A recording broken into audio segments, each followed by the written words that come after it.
Dieu. Gloire à Dieu. Amen. Que Dieu soit béni. Merci Seigneur pour ce soir. Merci pour ces moments. Merci pour les désirs des frères. Que Dieu soit béni. Vous savez, on en parlait tout à l'heure avec les frères. Dieu a toujours eu cette habitude, là, quand il voulait parfois nous ramener aux valeurs, aux bases.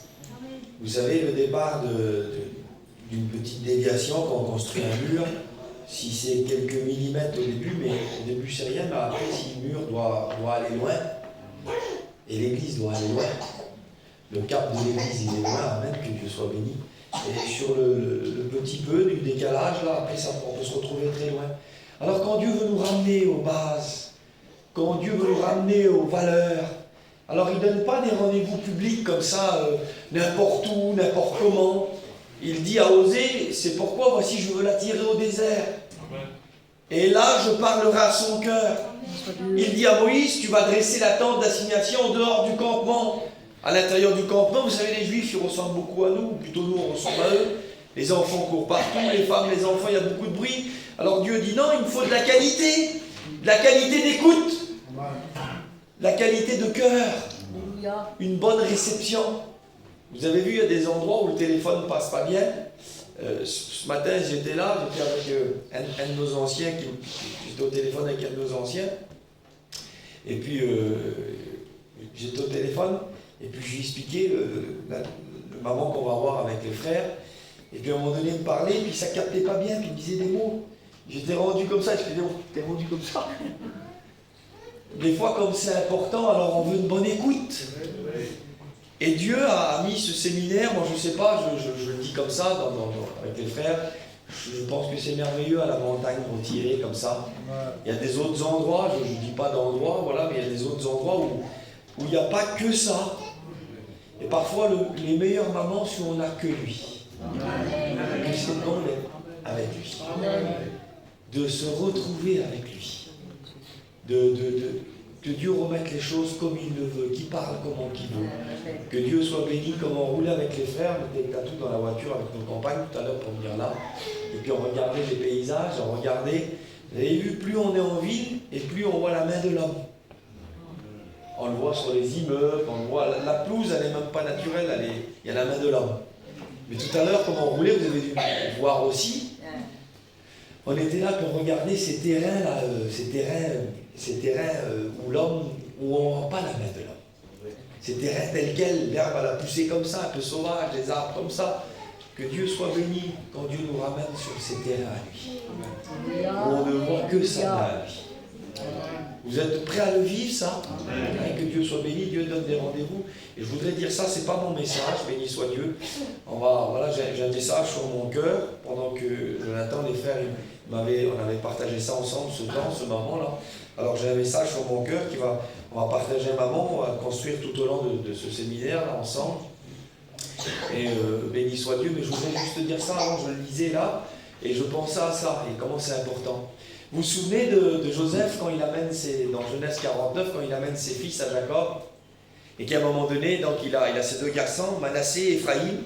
Manassé est le plus vieux, et nous vous connaissez aussi le droit d'aînesse, le plus vieux, c'est lui qui suit la descendance directe, si vous voulez, les autres aussi, mais le premier-né, il a le droit d'aînesse.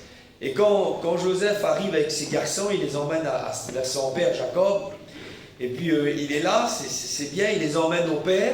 Le meilleur, c'est d'aller au père, de toute façon. Vous avez vu, heureusement, que le fils prodigue, il n'a pas tombé sur le frère. C'est peut-être reparti. Écoutez, trempons-nous pas, allons au père. Et quand quelqu'un se perd, dites-lui, ne l'emmenons pas seulement à l'église, mais emmenons-le au père. C'est lui qui a ce qu'il y a de meilleur. Un père est juste, mais jamais il prendra parti pour ses enfants. Il prendra parti pour la justice de mon père. Mais le père veut tous ses enfants auprès de lui. Amen. Il veut tous auprès de lui. Et il les emmène à son père. Et quand il les emmène, donc il les a emmenés, mais il a prévu aussi. Il emmène, donc, le texte dit comme ça, donc il emmène le premier-né, Manassé, il le met à la droite, qui se retrouve à la droite de Jacob, pour qu'il puisse mettre sa main droite, la bénédiction de la droite, c'est le meilleur, la part de l'aîné, et il emmène Ephraïm sur la gauche. Et donc les deux enfants sont là, et ils demandent, mon père, bénis-les, prie pour eux. Et puis Jacob, il est là, il est avancé en âge, sa vision elle a baissé. Et puis il doit prier comme ça, il doit mettre sa main droite sur le premier-né. Mais regardez ce qu'il fait, comme on le voit, il semblerait qu'il croise les bras. Puisque la main droite de Jacob se retrouve sur la tête d'Éphraïm, le plus jeune. Et puis quand Joseph voit ça, la Bible dit qu'il vit avec déplaisir que la main droite était sur Éphraïm. Et puis Joseph, lui, il arrive comme si qu'on voudrait contrôler la main du Père. Je voudrais qu'on commence avec ça tout de suite. C'est pas que pour mettre à l'aise les frères, malgré tout, c'est un petit peu con.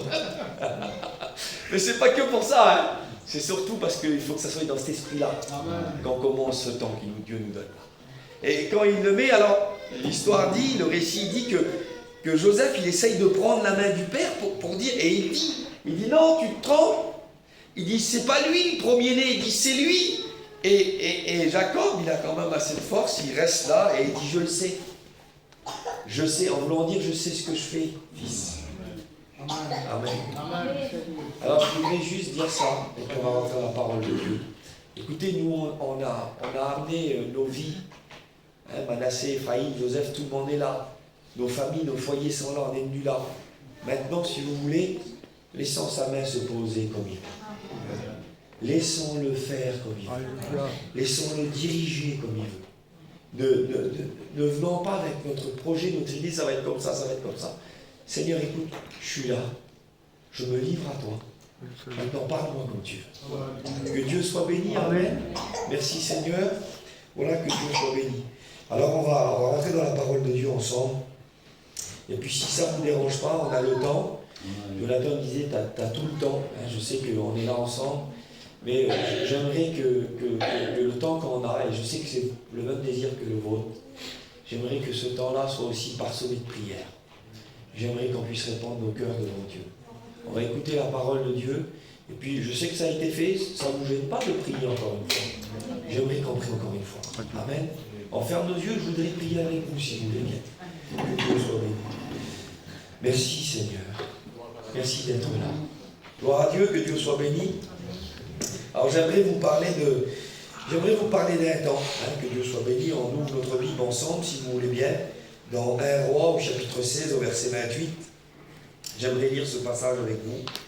Voilà, on lit et les rois se succèdent les uns derrière les autres. Et là, il y a un roi qui arrive, dans le passage de la parole, là. Un roi assez difficile, assez compliqué. Il va amener un temps difficile. Donc 1 Roi, au chapitre 16, au verset 28. Omri se coucha avec ses pères, il fut enterré à Samarie, et Akab, son fils, régna à sa place. Akab, fils d'Omri, régna sur Israël la 38e année d'Asa, roi de Juda. Akab régna 22 ans sur Israël à Samarie. Akab fit ce qui est mal aux yeux de l'Éternel, plus que tous ceux qui avaient été avant lui.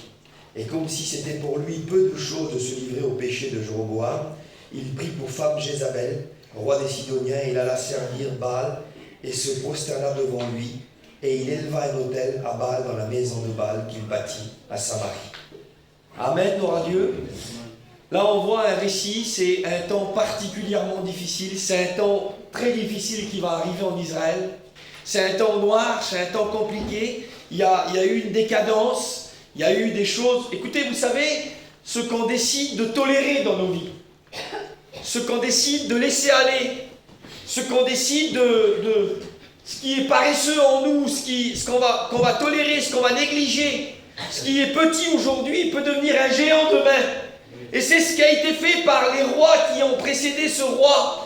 C'est comme si que le niveau spirituel, le niveau du cœur, le niveau de Dieu a commencé à baisser tout doucement dans le peuple de Dieu. Le niveau a baissé et puis que Dieu soit béni quand le niveau s'abaisse, que des hommes s'élèvent, frères et sœurs. Ne soyons pas de ceux qui voient les choses avec des bras croisés, même si on a affronté parfois des familles, de l'entourage, même si aujourd'hui on nous dit beaucoup de choses, même si ça semble compliqué pour certains. Écoutez, ne tolérons pas que notre cœur commence à se refroidir. Ne tolérons pas que la flamme de Dieu commence à s'éteindre. Ne tolérons pas que notre niveau de cœur pour Dieu, je ne parle pas le niveau de réunion, parce qu'on le sait, les frères le savent, on peut maintenir un niveau de réunion élevé, on peut maintenir une fréquence à l'église élevée, On peut maintenir beaucoup de choses. Et excusez-moi de dire ça, mais à un moment donné, il y a une odeur, on en parlait tout à l'heure à table. Il y a une odeur, l'odeur du vase brisé, la vie brisée, le cœur pour Dieu. Le cœur qui n'a pas peur de perdre ses valeurs pour Dieu. Eh bien, cette odeur-là, si Dieu la ressent, si les apôtres les ressentent, si même les traîtres, tels que Judas a senti l'odeur. Écoutez, tout le monde la sent, cette odeur-là. Écoutez, ce n'est pas une quantité de réunions qui nous donne cette odeur, c'est le cœur. Ce cœur pour lui, ce cœur qu'on aime. Et quand on voit ce cœur, quand on voit l'odeur diminuer, quand on a du mal à sentir cette odeur dans notre vie, alors ne soyons pas ceux qui la tolèrent, mais allons chercher ce parfum de valeur pour Dieu. Et on est là pour ça. Et puis on est là dans cette histoire et on voit que le niveau, l'odeur de Dieu a commencé à se perdre. Les rois ont commencé à chercher de moins en moins une sainteté, une vie pour Dieu. Et puis on arrive, le niveau baisse, et on arrive à un moment donné à l'apparition de cet homme, Akab. Akab est là, il prend la possession du royaume, il est en place, là il arrive. Et quand Akab arrive, à un moment donné, la Bible dit qu'il va se livrer au péché de Jéroboam. Et puis j'aimerais qu'on le voit, ce péché de Jéroboam, là. J'aimerais qu'on en parle ce soir. Si vous voulez, on va poser le tableau et puis on va laisser, au fil de ces jours, le Seigneur nous parler. On va laisser Dieu agir. Vous savez, je disais ça il y a quelques jours en arrière. Vous savez que Dieu a donné du pain. Le premier et le vrai boulanger, c'est Dieu, le pain de vie. Il dit, Moïse ne vous a pas donné, Jésus a dit, le pain de vie. Il dit, je suis le pain qui est descendu du ciel. Et si Dieu fait du pain, il fait la cuisine, Dieu. Et la cuisine de Dieu, il n'y a pas de micro-ondes, frères et sœurs. Dieu, pour faire une bonne cuisine, il y a des cuisiniers parmi nous le savent, s'il faut faire de la bonne cuisine, alors il n'y a pas de secret, il faut du temps. Il faut laisser le temps à la cuisine de cuire. Et Dieu, lui, il veut nous donner le meilleur. Il n'est pas pressé, mais il n'est pas en retard. Il est pile à l'heure, Dieu. Dieu n'est jamais en avance, mais il n'est jamais en retard. Et il est en train de faire de nos cœurs, et là, on a ces jours devant nous. Alors laissons Dieu déposer dans nos cœurs. Et Dieu va le faire. Et on voit cet homme qui est là, Akab, lui, il vient, il va se livrer à un péché, le péché de Jéroboam. Et j'aimerais vous le lire, qu'est-ce que c'était le péché de Jéroboam. Je vous lis ça rapidement, que Dieu soit béni. Écoutez bien, Jéroboam, c'est le premier roi qui est arrivé après. Au début, Israël avait un seul roi pour toute la nation. C'était Saül, c'était David, ensuite Salomon, et ensuite le fils à Salomon, Roboam. Et puis à un moment donné, avec Roboam a voulu écouter des jeunes. Roboam, lui, il a voulu écouter, il n'a pas écouté les anciens de son père. Il a voulu écouter du jeune, du moderne. Vous savez qu'il y a une soif aujourd'hui. On voudrait du moderne. On voudrait écouter ce qu'on n'a jamais écouté. Je ne sais pas si on a qui ont des oreilles qui désirent ça ce soir. Eh bien, je voudrais vous dire que c'est trop dangereux, très dangereux. Au contraire, il faut écouter ce qu'on a déjà écouté. Paul disait à Timothée, demeure dans les choses que tu as apprises, sachant de qui tu les as apprises. Et Roboam, lui, il est là, il veut écouter du nouveau. Il a soif de nouveauté. Il est friand de ce qu'il n'a jamais écouté. Et il va pencher son oreille et il va écouter les jeunes. Cet évangile moderne, si vous voulez. Et il va prendre des mauvaises décisions. Et de sa décision, le royaume va se déchirer en deux. Il y a 2 tribus qui vont rester pour lui, Juda et Benjamin. Et les 10 restantes, ça va former le royaume du Nord. Et de ce royaume du Nord, un nouveau roi va venir, Jéroboam. Et Jéroboam est là et il va commettre un péché. Et on va le lire si vous voulez. Amen. Regardez Jéroboam. C'est un nouveau roi, son règne il n'est pas très affermi. C'est dans 1 Roi toujours au chapitre 12, au verset 26. Jéroboam dit en son cœur, le royaume pourrait maintenant retourner à la maison de David. Si ce peuple monte à Jérusalem pour faire des sacrifices dans la maison d'Éternel, alors le cœur de ce peuple retournera à son Seigneur, à Roboam, roi de Juda. Et ils me tueront et retourneront à Roboam, roi de Juda. Après avoir demandé conseil, le roi fit 2 veaux d'or. Et il dit au peuple, assez longtemps vous êtes monté à Jérusalem, Israël. Voici ton Dieu qui t'a fait sortir du pays d'Égypte. Il plaça l'un des veaux à Béthel et il mit l'autre à Dan. Ce fut là une occasion de péché. Le peuple alla devant l'un des veaux jusqu'à Dan. Jéroboam fit une maison de haut lieu. Il créa des sacrificateurs pris parmi tout le peuple, n'appartenant point aux fils de Lévi. Il établit une fête le 8e jour du 15e mois, comme la fête qui se célébrait en Juda, et il offrit des sacrifices sur l'autel. Amen. Jéroboam est là sans péché, c'est ça, écoutez bien.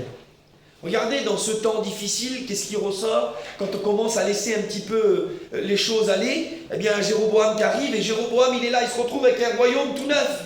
Il n'est pas d'une dynastie, lui. Il n'était pas prévu dans le programme. Il se retrouve avec un royaume dans sa main.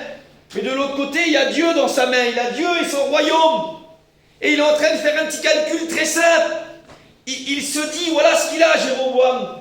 Il se dit, voilà, si je laisse faire les choses, le peuple, pour le jour de la fête, parce qu'il y avait 3 grandes fêtes, il y en avait 7, mais 3 grandes, où tout Israël allait se rassembler à Jérusalem. Il dit, voilà, il va bientôt venir le 8e mois et le 15e jour, tout le monde va sortir de mon royaume et ils vont aller à Jérusalem, dans le royaume de l'autre roi, Roboam. Et si je laisse faire ça, peut-être que le peuple va dire, ils vont être touchés, ils vont dire, il y a le temple, le vrai temple. Il y a le vrai roi établi selon la dynastie là, de la maison de David. Il a dit, je te donnerai un règne éternel. Peut-être qu'il était au courant, Jéroboam. Alors il se dit ça, lui, dans son cœur. Il dit, si je les laisse aller là-bas, certainement qu'ils vont être touchés, qu'ils vont voir le vrai, et que je vais les perdre, je vais perdre mon royaume. Alors Roboam, c'est cet homme-là, c'est monsieur chrétien d'aujourd'hui qui veut les deux. Roboam, il a Dieu dans une main et puis son royaume dans l'autre main. Et il se dit ça, Roboam. Il dit que ce que je vais faire, je voudrais Dieu, je ne voudrais pas perdre Dieu, mais je ne voudrais pas perdre mon royaume. Alors il est là, il est pris entre deux, et regardez ce qu'il fait. Alors pour tout garder, parce qu'il veut tout garder, faisons attention quand on veut trop garder. Vous savez que l'évangile, les ingrédients du vrai évangile, dans les ingrédients, il y a le mot perte. C'est le plat, même si on retire ça. Parce qu'aujourd'hui, on est en train de retirer des ingrédients de l'évangile. Tu m'as dit que j'avais le temps, hein. Vous avez vu, on a fait des études sur le marketing, on a regardé ça, on l'a vu. Je le disais il n'y a pas longtemps, on l'a vu. Ça fait plus de 100 ans, 130 ans pratiquement, qu'on a inventé cette boisson que vous ne devez certainement pas aimer, Coca-Cola. Et puis 100 ans plus tard, en 1985, on a vu une chute du marketing de Coca-Cola. Et il y a des gens qui étudient le marché et ils viennent et ils disent, voilà, ils ont marqué, en telle année on est là, et puis on commence à descendre en chute libre là. On arrive là, on a une grosse perte de vente. Alors qu'est-ce qu'on pourrait faire? Qu'est-ce qui se passe? Et ils ont étudié, ils ont vu que les gens, il y avait trop de sucre dans le coca. Et qu'à cause de ça, ils perdaient plein de clients. Alors ils ont inventé Coca-Cola Light. La boisson sans sucre. Light, ça veut dire léger. Et quand la boisson est revenue, ils ont vu que ça l'a remonté. Alors ils étaient contents. Ils avaient créé quelque chose. Eh bien, Jéroboam, il n'a pas fait de marketing, mais il voit qu'il va perdre. Alors il dit, il faut que j'invente quelque chose. Parce que je veux garder, moi. Et pour garder, il faut que j'invente quelque chose. Alors il a inventé. Il a fait les veaux d'or. Il a créé une fête. Comme si qu'on irait à Gien au mois de mai, là. Et puis que d'un seul coup, on irait là, dans le sud. Nous, on dirait, on a marre de Gien. Dire, ben, pour plus perdre cela, on va faire la même fête ici, dans le sud. Ben, c'est ce qui s'est passé avec Jéroboam. Il a dit, voilà, il a créé une fête le même mois, le même jour. Il a créé, écoutez, créer, c'est un mot qui appartient à quelqu'un, les frères et sœurs. C'est vrai. Vous ne trouvez pas quand on dit créer, ça, moi, comme je pense créer, créateur. Écoutez, le créateur, il est là. Amen. Et quand tu veux garder, tu es en train de prendre la place de Dieu. Faisons attention, restons à notre place. Jéroboam se déplace. Parce qu'il veut garder. Parce qu'il y a de l'ambition. Attention à l'ambition. Que Dieu soit béni de vouloir un toit pour nos enfants, une voiture pour nos déplacements, un petit peu d'argent pour nos enfants s'ils doivent se marier ou quoi que ce soit. Que Dieu soit béni. T'as ça, ben écoute, ton ambition, ça y est, t'en as assez maintenant. Garde ton cœur pour le ciel. Amen. Et Jéroboam a tellement d'ambition, il veut garder qu'il va créer, il va faire tout pareil. Voilà le péché de Jéroboam. Il crée un temple, il crée des sacrificateurs, il crée une fête. Tout cela pour garder le peuple auprès de lui. Que Dieu soit béni. Moi j'ai marqué ça. Ce qu'il est en train de faire, ça ressemble à Dieu. Ça a l'image de Dieu. Ça a même une petite odeur de Dieu, si vous voulez. Hop. Pour ceux qui ne connaissent pas trop, quand ils voient les sacrificateurs. Les gens ne savent pas que Dieu avait donné des lois pour le sacrificateur. Qu'il fallait qu'il sorte d'une seule tribu, la tribu de Lévi. Jéroboam, c'est trop compliqué pour lui. Écoutez, il y a des gens qui ne veulent pas que ce soit compliqué. Il y a des gens qui veulent tout simplifier. Simplifier à quel prix, frère et sœurs? Il y a un prix qu'on ne peut pas aller trop loin. Il y a un moment donné, stop, il ne faut pas aller plus loin. Pourquoi? Fais 2 pas de plus, tu y arrives. Mais les 2 pas de plus me font sortir de la volonté de Dieu. Je préfère vivre dans un échec, dans l'obéissance, que réussir un succès dans la désobéissance. Écoutez, c'est important ce qu'on dit, que Dieu soit béni. Et Jéroboam est là, il a tout ça. Ça ressemble à Dieu. Les gens qui voient, ah ben c'est pareil qu'à Jérusalem. Ah ben peut-être qu'ils ont déplacé la réunion, il y a rien, c'est peut-être... Ça ressemble, mais même si ça ressemble à Dieu, c'est pas Dieu, frère et sœur. Vous savez comment ça s'appelle, ça? Ça s'appelle la copie. Jéroboam, moi j'ai marqué ça, Jéroboam, naissance de la copie. C'est l'homme qui a amené la copie. C'est comme la vie chrétienne, mais c'est pas la vie chrétienne. Il plonge Israël dans la copie. Les Blancs en train d'adorer un faux Dieu. Les Blancs en train de... Pour certains, ils sont là, il est en train de les amener dans de la copie. Il est en train de tout ça parce que... Tout ça, pourquoi? Parce que lui, il ne veut rien perdre. Tout ça parce que lui, il veut garder les deux. Tout ça parce qu'il veut Dieu, mais il veut son petit royaume. Alors il invente une copie. Il garde tout. C'est vrai qu'il est arrivé à garder le royaume du Nord. Il garde tout. Mais ils deviennent du toc. Ils deviennent de la contrefaçon. Vous savez ce qu'ils font, les douaniers avec les copies? Chez nous, à Paris, à le marché, c'est à Clignancourt. Une paire de baskets qui vaut 200 €, tu peux la payer 30 €. Elle est vraiment bien imitée. Et puis, c'est très compliqué. Vous savez ce qu'ils font avec la copie quand les douaniers la prennent? Même si l'hangar est plein de copies, là. Les frères le savent. Alors ils le prennent dans un endroit, je ne sais pas comment c'est, je ne sais pas comment ça se passe, un grand four si vous voulez, et tout est brûlé. Parce que le plus grand combat de la vérité, c'est la copie. Écoutez, on met le feu à des copies, c'est pas possible. Oui, la copie n'a pas de valeur pour le monde, les douanes de la terre, mais elle en a encore moins pour le royaume des cieux. Écoutez, il a tout gardé. Mais en fait, il a tout perdu. Écoutez, nous pouvons garder au prix de tout perdre. Il a gardé son royaume, mais c'est devenu du toc.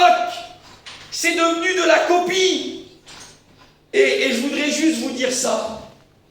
Pour rester dans le vrai, il y a un prix à payer. Il faut savoir perdre. Pour rester dans le véritable, pour rester dans le vrai, il faut savoir perdre. Et là, on arrive dans ce temps-là, que Dieu soit béni. Il y a ce roi Achab qui est là.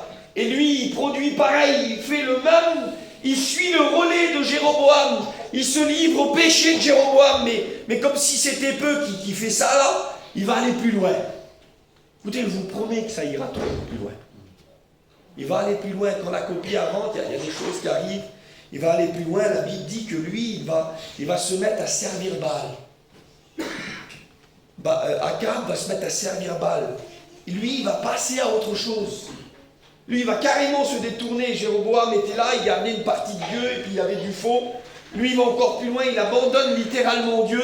il va plus loin que ça, et puis il se met à servir Baal. Et Baal, c'est quoi? Eh bien, Baal, le nom de Baal, écoutez, comme je vais vous dire les noms de Baal, vous allez se rendre compte, on va s'apercevoir, Seigneur, mais ces noms, je les connais, là. Regardez ce que ça veut dire, Baal. Baal, ça veut dire le Seigneur. Baal, ça veut dire le maître. Baal, ça veut dire le propriétaire. Balabaï, c'est un nom qu'on lui donne aussi, ça veut dire le propriétaire de la maison. Et aussi, le dernier nom qu'on lui donne, c'est Baali. Et Baali, ça veut dire l'époux. Vous ne trouvez pas que vous les connaissez, ces noms, les frères, les sœurs? Le maître, le seigneur, le propriétaire, l'époux, le maître de la maison. Moi, je les connais, mais je ne les connais pas à Baal. Je les connais appartenant à un autre personnage. Et puis, Akab, il est en train de faire ça. Akab est en train de changer de propriétaire. Il est en train de changer de seigneur. Il change de crèmerie, comme on dit. Il est en train de passer à un autre menu, une autre nourriture, un autre restaurant. Il est en train de vivre quelque chose. Il y a un changement de propriétaire dans la maison. Voilà ce que fait Akab. Écoutez bien. Le propriétaire, l'époux, on sait c'est qui? Eh bien, Akab est en train de prendre ce qui est à Dieu et il est en train de l'attribuer à Baal. Akab est en train de reprendre un mot, parce qu'il est dit le propriétaire de la maison. Qu'est-ce qu'il a, le propriétaire de la maison, les frères? Vous avez vu tout à l'heure, on était enfermés dehors. Un frère le disait, qu'est-ce qu'on avait tout à l'heure? Ben, on n'avait pas les clés. Les clés qu'on avait ne fonctionnaient pas. Mais le propriétaire, lui, il a les clés. Le propriétaire, les clés de la maison. Et Akab est en train d'aller vers Dieu. Voilà quel temps qu'on est en train de prêcher ce soir. Voilà ce qu'on est en train de vivre à cette époque-là. Et puis c'est le départ. On va écouter ce que Dieu veut nous amener. Akab est en train d'aller reprendre à Dieu les clés de la maison. Il est en train de reprendre les clés de la maison pour les donner à un autre. Akab est en train de reprendre les clés de la maison de Dieu, des mains de Dieu, pour les donner à Baal. Voilà dans quel temps qu'on est en train de faire. On est en train de reprendre à Dieu ce qu'on lui avait donné.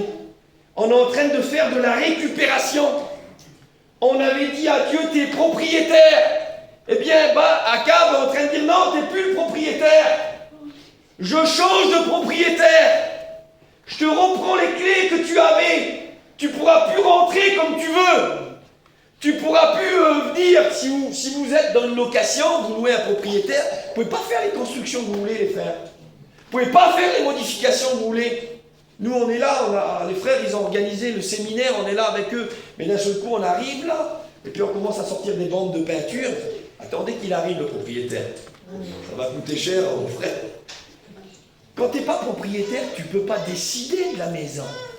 Eh bien voilà, les décisions de Dieu ne plaisent plus à Akab. La volonté de Dieu ne plaît plus à Akab.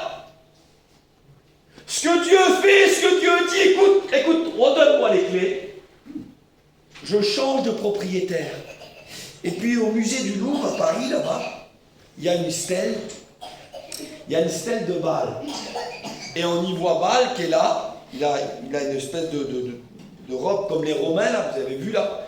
Il est torse nu, c'est un buste d'homme. C'est un visage d'homme. Il a un casque sur la tête. Il a une lance à la main, une épée dans l'autre main. Il a des jambes d'homme, des pieds d'homme. Baal, c'est vraiment un homme. La statue représente un homme. C'est vraiment un homme, c'est l'image d'un homme. C'est pas un dieu qu'on voit, on voit un homme. Eh bien, ce qu'il représente là, ce qu'il est en train de faire, c'est Akab en train de reprendre les clés là. Et c'est pas seulement Baal, c'est l'homme.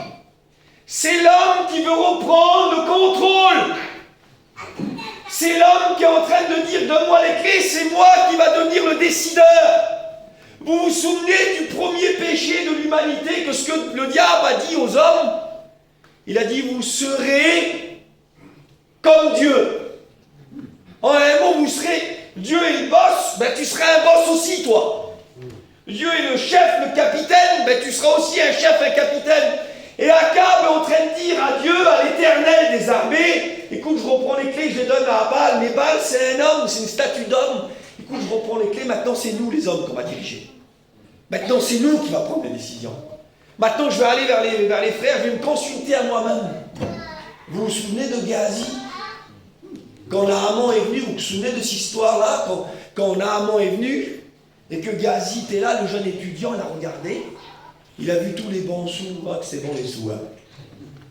Aujourd'hui, ça cause beaucoup de tort, parce qu'on regarde sur ce qui brille, alors qu'on doit lever la tête sur ce qui brille plus haut. Notre or est là-haut, frères et sœurs. Il a dit à Job, jette l'or d'Ophir dans la poussière, et le Tout-Puissant sera ton or. Écoutez, il y a eu un transfert de valeur à la conversion. On a changé de monnaie, on a changé d'or. Ce n'est plus l'or de là, c'est l'or d'en haut, que Dieu soit béni.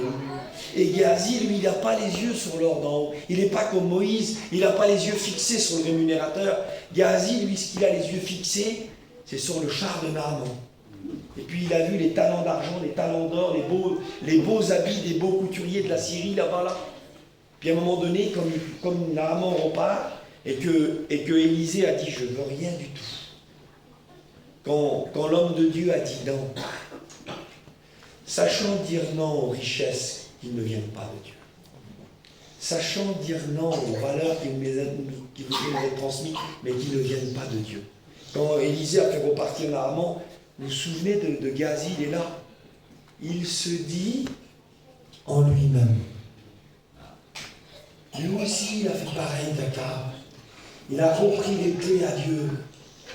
Et il est en train d'interroger Dieu. Il n'est pas en train de dire, Seigneur, qu'est-ce que tu en penses? Il se dit en lui-même, mon maître a ménagé cet homme. Il est en train de réfléchir à lui-même. Écoutez, c'est un temps, on parle d'un temps là où c'est l'homme qui a pris le contrôle. Où c'est l'homme qui se met à rediriger sa vie. Où c'est l'homme qui se remet à contrôler. Peut-être que tu es là ce soir et que tu te rends compte, Dieu est en train de t'apporter des lumières, on réfléchit. Qui est celui qui dicte ta vie? Est-ce que tu as la pensée de reprendre les clés? Est-ce que tu les as repris? Et c'est ce qui se fait. Et en un mot, Akab, c'est ça, il est en train de reprendre les clés à Dieu, il est en train de dire, c'est moi qui va décider. C'est moi qui gère. Je gère. C'est plus Dieu qui est aux commandes. Le volant a changé de main. Il n'est plus dans les mains de Dieu. Vous vous souvenez du chapitre de Timothée, à Timothée 6,10, je crois, il dit, car c'est une racine de tous les maux que l'amour de l'argent. Certains, étant possédés, se sont jetés eux-mêmes. Ils ont pris leur voiture avec la famille, ils sont jetés dans les tourments. Écoutez, la vie est trop compliquée pour reprendre le volant. Laissons le volant à celui qui sait conduire. David disait, moi je lui ai laissé le volant, l'Éternel est mon berger. Il me dirige près des eaux paisibles. Il me guide. Écoutez, le volant est à Dieu, mais là, on vit une époque où les hommes sont en train de reprendre le volant. Les hommes sont là, et puis dans ce temps-là, écoutez, quand on commence à vouloir tout garder, quand il y a les Jéroboam qui veulent tout garder, quand il y a les Akab qui veulent changer de propriétaire, quand il y a les Akab qui veulent reprendre les clés, il y a des autres personnages qui arrivent. Parce que ça ne s'arrête pas comme ça, écoutez, ça continue. La période noire, elle continue. Qu'est-ce qui arrive? Mais écoutez bien ce qui arrive. Il y a les Yel de Bethel qui arrivent. Il a un beau nom, Yel de Bethel. Mon Dieu est le Dieu de la maison de Dieu. Non, que c'est spirituel, oui, mais écoutez, le royaume de Dieu, ce n'est pas des mots et des noms, mes frères et sœurs. Ce n'est pas que des mots dans une église, ce n'est pas qu'il y a une confession de foi dans un baptême. Le royaume de Dieu, c'est une vie. Une vie qu'on choisit tous les jours. Des choix qu'on renouvelle chaque matin. Écoutez, le choix d'hier, il est raciste. Excusez-moi de vous dire ça. Ce que tu as été hier, tu n'es pas obligé de l'être aujourd'hui. Souvenez-vous de Samson. C'était la gloire d'Israël. Moi, je m'amusais pas, mais j'aimais faire ce message où je parlais d'un personnage sans dire son nom dans le livre des Juges. Je disais, il y a un homme, c'est la gloire de Dieu, c'est la gloire du peuple, c'est la fierté, c'est les luxes de Dieu, c'est lui qui affronte l'ennemi. Et puis je dis, il y a un autre personnage, c'est la honte du peuple de Dieu. C'est un pauvre aveugle qui est en train de tourner la meule comme une bête. Je disais, d'un côté, on a la gloire du peuple, la gloire de Dieu, et de l'autre côté, on a la honte du peuple, la honte de Dieu. Mais je dis, vous savez quoi? Ces deux personnages ne forment qu'un. C'est Samson. Samson, à une époque, il a été la gloire de Dieu. Et à une autre époque, il a été la honte, l'opprobre du peuple. Ça veut dire quoi? Ça veut dire que ce qu'on est aujourd'hui, on n'est pas obligé de l'être demain. C'est pas des garanties. Le choix d'hier n'est pas la garantie d'aujourd'hui. Nous devons renouveler nos choix. Ce qu'on a dit non hier, il faut le dire non encore aujourd'hui. Ce qu'on a refusé d'aimer, parce que écoutez bien ce que je vous dis. La version Sommer a dit ça. Elle dit dans le livre de Deutéronome, elle dit choisissez d'aimer l'Éternel. Et quand on regarde vraiment, c'est pas une erreur de traduction. L'amour est un choix. Écoutez ce que je dis. L'amour est un choix. Il semblerait que pour certains, ils se trompent avec l'attirance et l'amour. L'attirance n'est pas l'amour. L'attirance peut conduire à l'amour. Mais l'attirance n'est pas l'amour. On peut être attiré par des choses. Mais le vrai amour, c'est un choix, frère et sœur. On choisit ce qu'on va aimer. On choisit à quoi on va s'attacher. On choisit aussi ce qu'on ne va pas aimer. Si ça ne serait pas un choix, jamais il aurait été écrit dans 1 Jean 2, 15, n'aimez point le monde ni les choses qui sont dans le monde. Si c'est écrit, c'est parce que c'est un choix. Écoutez, le choix qu'on a fait en disant au monde qui était si beau, si attirant, il y a eu parmi nous des hommes qui se sont convertis tout jeunes, des garçons qui étaient tout jeunes, qui avaient des choses à vivre, et puis que malgré la brillance du monde, ils ont décidé, comme Moïse, de dire non au monde, non à la jouissance du péché, pour regarder l'opprobre, la honte de Christ. Il y a des hommes qui ont fait des choix, mais ce choix a besoin d'être renouvelé. Car s'il n'est pas renouvelé, je vous promets que dans nos cœurs peuvent naître des Jéroboam, des Akab. Je vous promets que si on ne renouvelle pas, et c'est peut-être un séminaire de renouveau, peut-être que Dieu t'a conduit ici pour que tu renouvelles ton cœur, pour que tu rentres avec peut-être le diable t'a senti. Vous avez vu des fois, il y a des noms où c'est pratiquement des oui. Vous avez vu ces faux noms là. Mange frère, tu crois toi? Ça veut dire dis-moi-le encore. C'est vrai, les frères et moi, petit bout de papier, quelque chose, j'ai tout enlever ça sur moi. Si vous avez un petit bout de papier, des fois pour moi. Jonathan, tu avais raison tout à l'heure, quand tu as dit qu'il faisait chaud. J'ai dit non, bon, tu avais raison. Vous avez vu, les frères, ces noms qui sont des oui. C'est bon, Jonathan. Merci. Merci, Paul. Gloire à Dieu. C'est faux nom, les frères. C'est bon, il les a amenés. Ah oui. Que c'est bon. Gloire à Dieu. Que Dieu nous ouvre des portes dans ce séminaire. Que Dieu nous ouvre des portes avec la fraîcheur dont on a besoin. Il nous faut des temps de fraîcheur. Écoutez, on ne peut pas vivre sur le passé. Il faut que Dieu renouvelle, rafraîchisse nos cœurs. Il faut qu'on rentre comme des bombes à la maison là. Il faut qu'on rentre avec des noms, ces faux noms là, que je suis en train de vous parler là. Où ils sont pleurés, dis-lui encore, il va dire oui. Si nous on le voit dans les yeux d'un homme, frère, tu veux venir avec nous?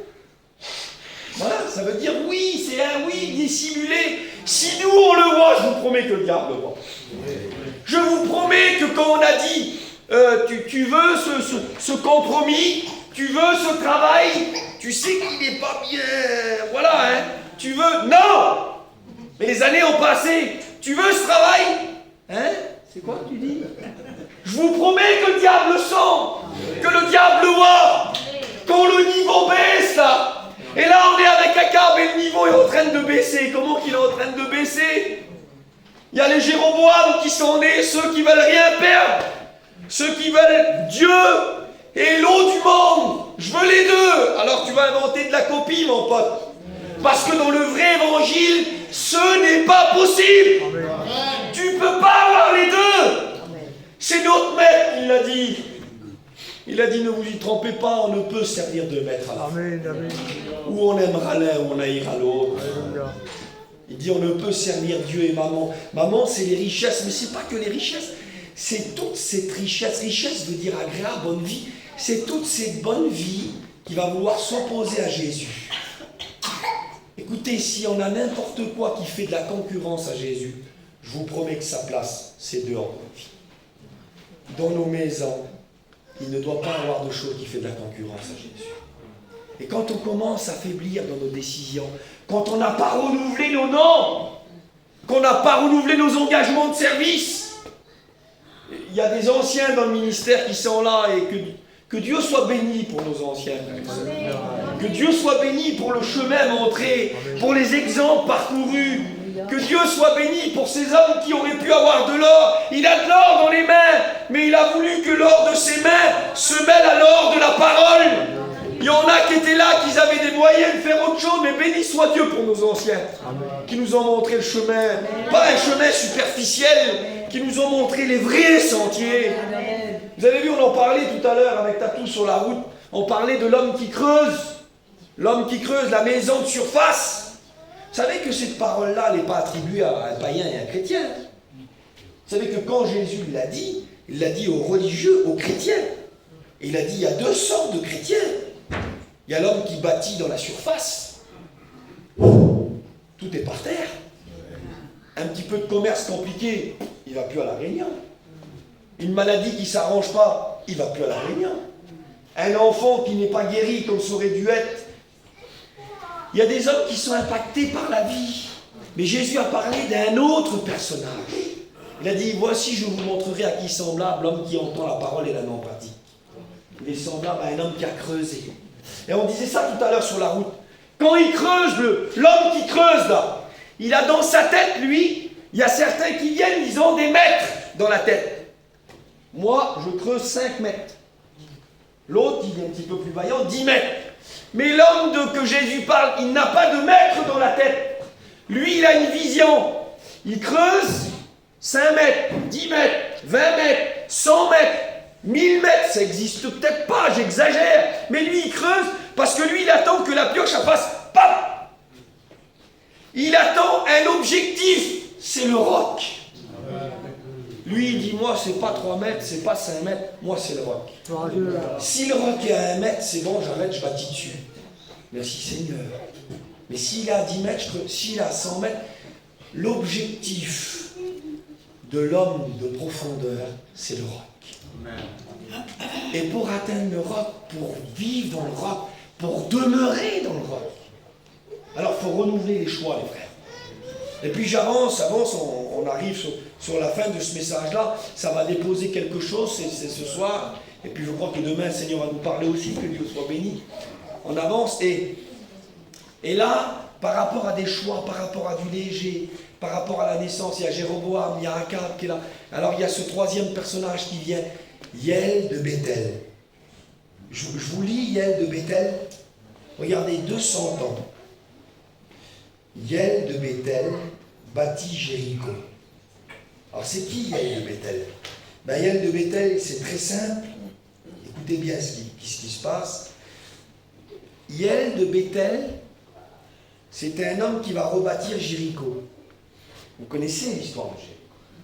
Jéricho, c'est une ville qui a existé avant que Dieu arrive dans le pays. Bien sûr, Dieu était toujours présent, mais quand il est venu avec son peuple, quand il est sorti d'Égypte et qu'il est venu, Jéricho existait. Il y avait déjà une vie avant la venue de Dieu dans Jéricho. Jéricho, elle existait et elle avait quelque chose qui était son orgueil, sa fierté. C'était les murailles de Jéricho. On dit qu'il faisait 7 mètres de large et que 2 chars pouvaient se croiser dessus. Et à cause de ces murailles terribles, on l'appelait Jéricho l'imprenable. Et Jéricho, elle était là, elle avait donc une vie. Elle avait une orgueil, une fierté, c'était la gloire de ses habitants. Et elle était là, et quand Dieu est venu avec Josué, vous connaissez l'histoire, quand Dieu est venu, qu'est-ce qu'il a fait, lui? Parce que quand Dieu vient, on a tous une vie, frères et sœurs. On a une famille, on a des habitudes de famille, on a des qualités de famille. Je suis obligé de démarrer par là, parce que vous allez me tuer sinon. Mais on n'a pas que des qualités de famille. Ah oui. On a des défauts de famille. On a des défauts de famille qui nous empêchent de nous convertir. On a des vices de famille qui bloquent. Certains ont fait des mauvais mariages, ils sont mariés, le mariage chabute. Parce que la sœur maintient l'éducation qu'elle a reçue. Je ne fais pas la guerre des familles, frère. Mais il y a des choses qui ne sont pas bonnes. Il y a des choses qui butent, qui font obstacle. Et elle reproduit. La Bible place l'homme, elle place Dieu. Elle place l'homme, elle place la femme.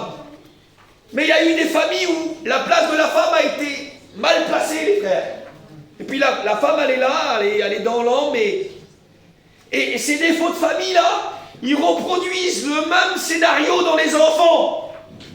La mère influence la fille. La fille, elle se marie, elle a 20 ans. Et c'est sergent-chef. Voilà. Sa mère, elle est capitaine de l'armée, elle est sergent. Écoutez, et quand Dieu arrive, vous croyez qu'il fait quoi avec ces Jérichos-là?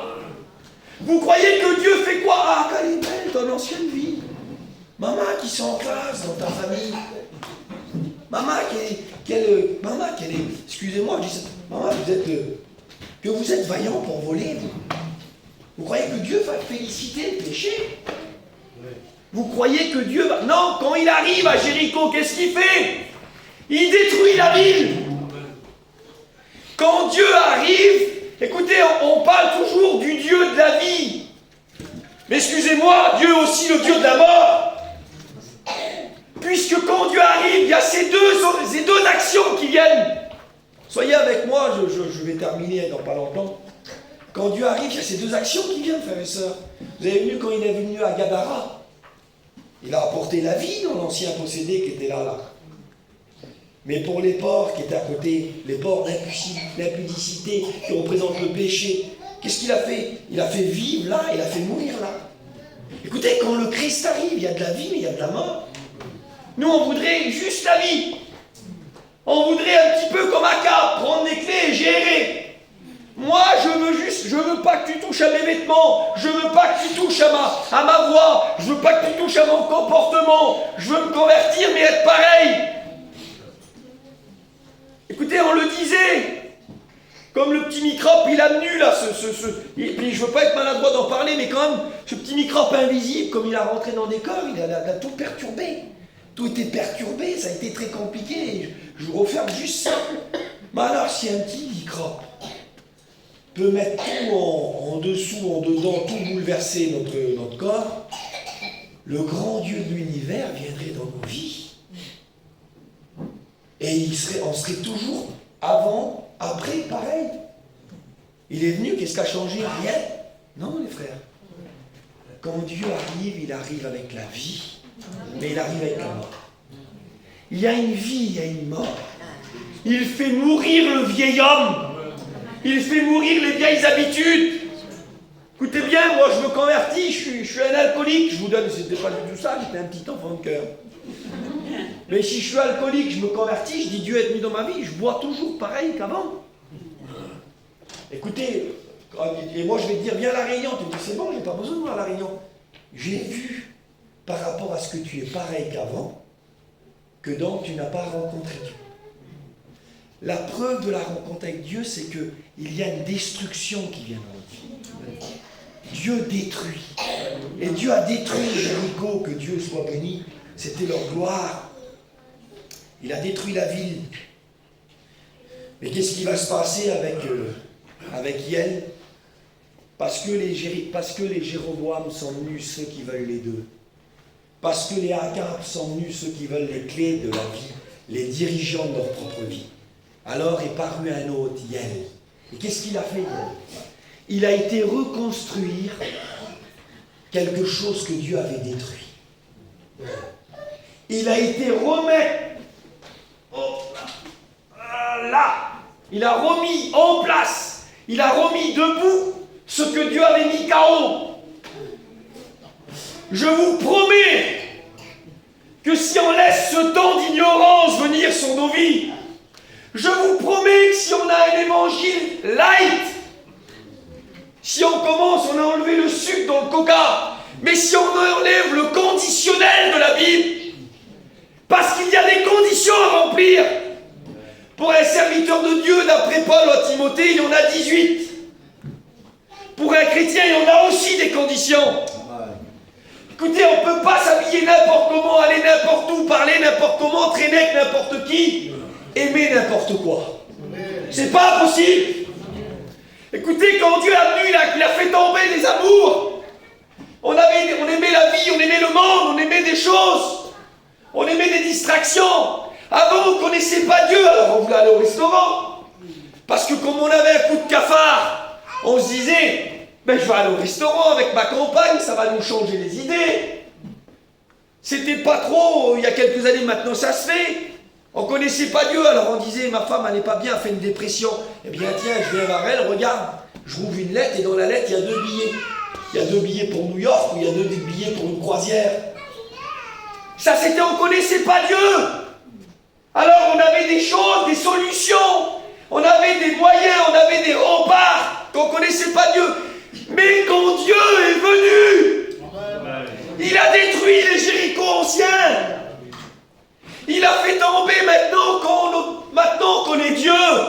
Alors quand notre femme elle a un coup qu'elle n'est pas bien ou quelqu'un de notre famille, on ne vient pas avec des billets de voyage. On vient avec une autre forme de papier. On vient avec ça. On vient avec la parole de Dieu.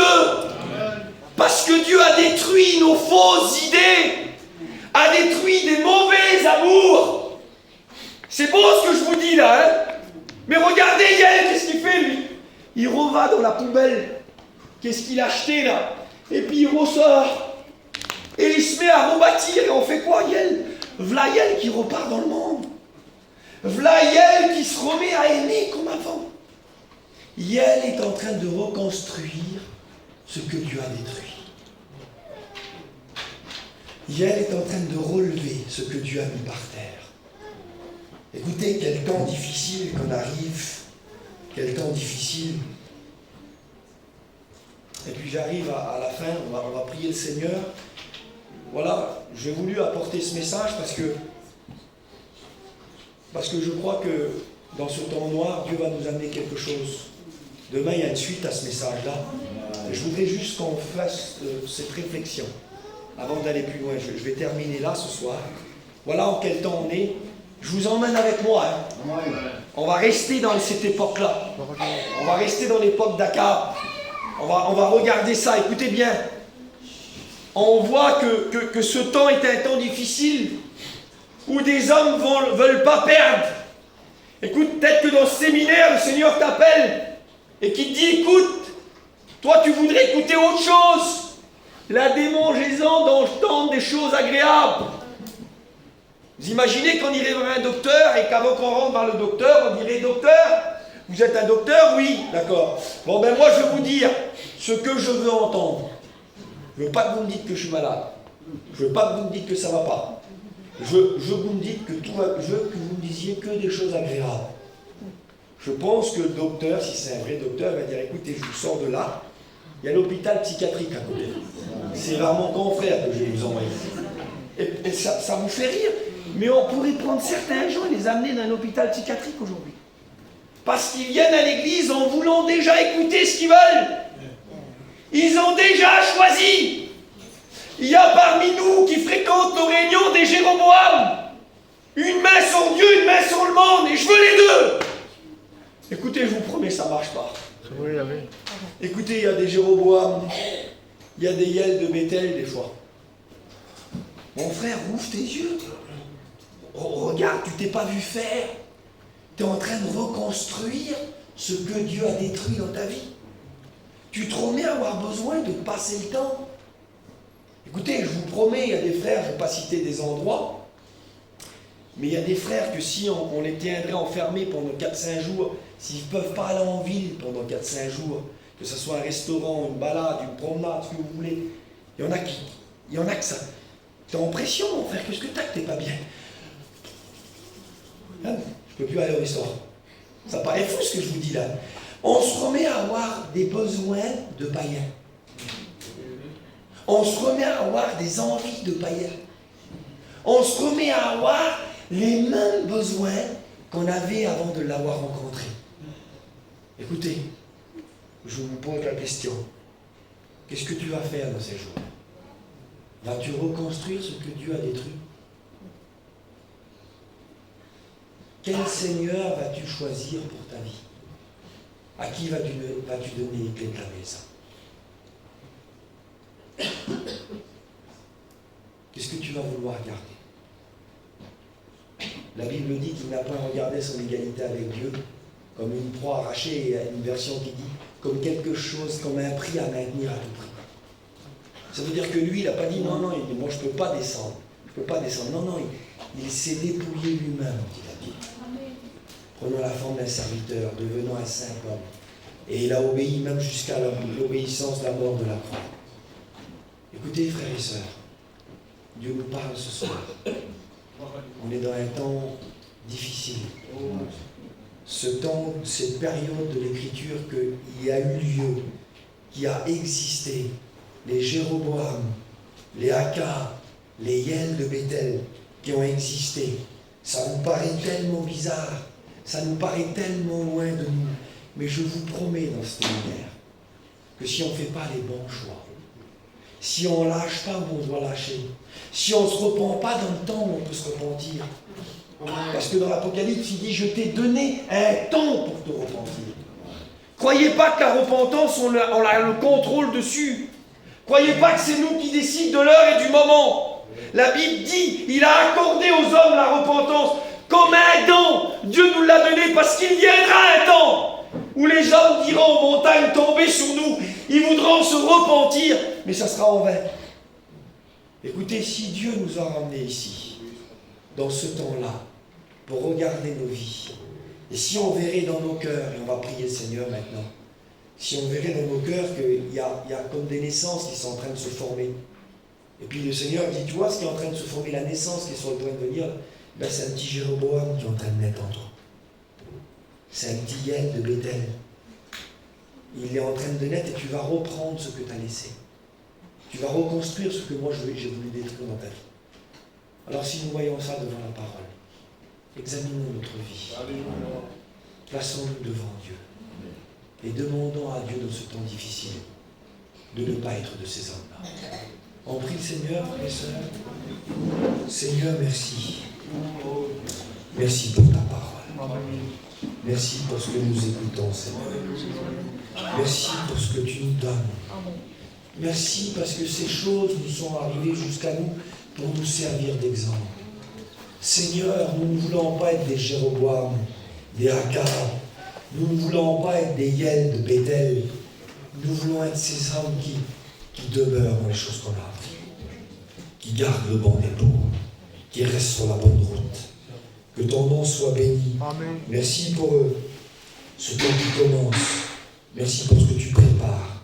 Merci pour ce soir. Merci pour demain. Merci pour tout. À toi toute la gloire. Amen. Que Dieu vous bénisse. Amen.